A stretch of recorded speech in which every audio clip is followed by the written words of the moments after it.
বরগুনার তালতলী উপজেলার ৬ নং নিশানবাড়িয়া ইউনিয়নের পশ্চিম মৌরবি এলাকায় গভীর রাতে জনগণের চলাচলের রাস্তা কেটে ফেলার অভিযোগ উঠেছে। এতে স্কুল-কলেজের শিক্ষার্থী, কৃষক, শ্রমিকসহ সাধারণ মানুষ চরম ভোগান্তিতে পড়েছেন।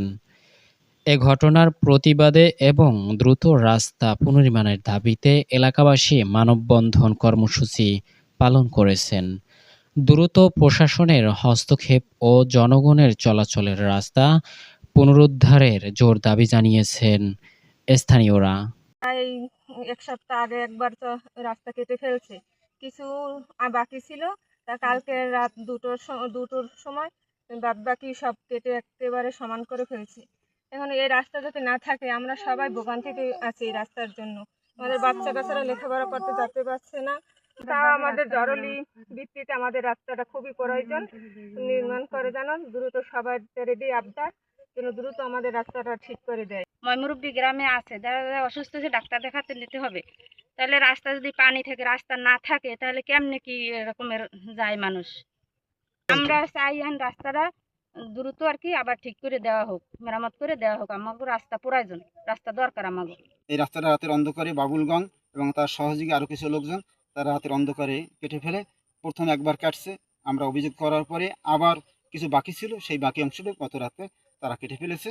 যাতে করে আমাদের সকলের কাছে দাবি, আপনাদের গণমাধ্যমের কাছে সকলের কাছে, সকল প্রশাসনের কাছে দাবি, যাতে করে আমাদের এই রাস্তাটা অতি সত্বর নির্মিত হয়ে এই জনগণের ভোগান্তি থেকে আমরা মুক্তি পেতে পারি। সেজন্য আপনাদের সকলের কাছে আমার আকুল আবেদন, যাতে আমরা অতি তাড়াতাড়ি রাস্তাটা পুনর্নির্মাণ পাইতে পারি। রাস্তাটা সরকারে বরাদ্দ হয়েছে, বরাদ্দ হওয়ার পরে স্কিম দিয়েছে, বরাদ্দ হয়েছে, বরাদ্দ হওয়ার পর কাজ হয়েছে, কাজ চলছে, কাজ হয়ে গেছে এবং তার সব কিছু ওকে হয়েছে। এখন তারা দিবেন এই জন্য যে মনে করছে যদি এই রাস্তাটা পরবর্তীতে বড় হইবে তাদের জায়গা নষ্ট হবে, তারা এই আশঙ্কা করি রাস্তাটা আসলে মূলত এখান থেকে দেবে না। কারণ আমরা জানি না, তবে এই রাস্তা দিয়ে আমরা যাতায়াত করি।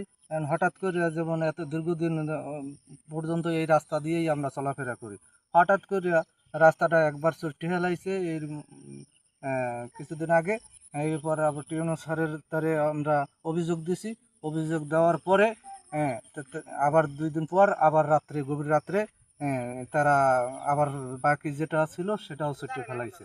বাবুল দফাদার এবং তার লোকজন বদলা এবং আত্মীয় স্বজন মিল্লা টিউনো স্যার পদক্ষেপ নেবে বলছে, চলমান, এবং সে বলছে যে দ্রুতই আমরা পদক্ষেপ নেব এবং এটা চেয়ারম্যানের উপর দিয়েছে। চেয়ারম্যান এটা তারপর আবার টিউনোর কাছে গেছি, তারা করছে যে দ্রুতই আমরা পদক্ষেপ নেব। এর ভিতরে রাত্রে যে আবার চটে ফেলাইছে। এখন আবার টিউনোর কাছে আমরা যাব।